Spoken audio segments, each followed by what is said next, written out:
Hi hello నమస్తే friends. ఈరోజు మనం రాగి జావ తయారు చేసుకుందాము.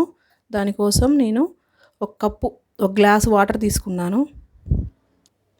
గ్లాసు రాగి పిండి ఈ వాటర్లో వేస్తున్నాను. దీంతో 4 గ్లాసులు వాటర్ పోసుకోవాలి. ఏ కప్పుతో అయితే తీసుకున్నామో రాగి పిండి దాంతో వాటర్ పోసుకొని ఉండలు లేకుండా కలుపుకోవాలి.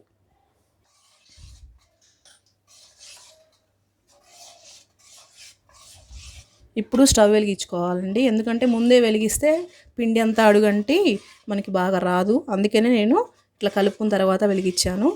మనం ఒక 5 నిమిషాల పాటు ఉండలు లేకుండా బాగా కలుపుకోవాలి, కలుపుతూనే ఉండాలి.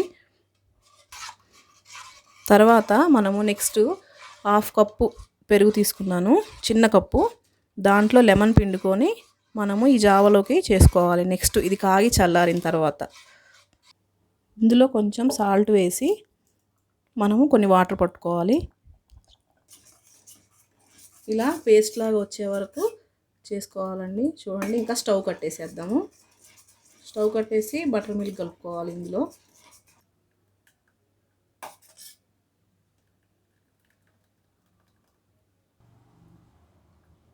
లెమన్ వేసుకొని మనం బటర్ మిల్క్ చేసుకున్నాము. హాఫ్ లెమన్ ఇలా షేక్ చేసుకోవాలండి బాగా బటర్ మిల్క్ అయ్యే వరకు. ఇప్పుడు ఈ బటర్ మిల్క్ ఇందులో వేసుకోవాలండి. వేసుకొని బాగా కలుపుకోవాలి.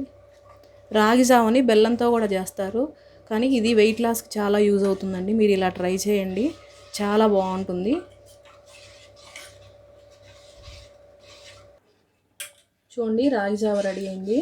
మీరు కూడా ఇలానే ట్రై చేయండి. ఉండలు కట్టకుండా ఈ కన్సిస్టెన్సీలో రావాలి, లేదంటే బాగోదండి. చూడండి, ఇలానే వాటర్గా రావాలి. ఈ వీడియో నచ్చినట్టయితే మీరు లైక్ చేయండి, షేర్ చేయండి, సబ్స్క్రైబ్ చేయండి. Thank you for watching.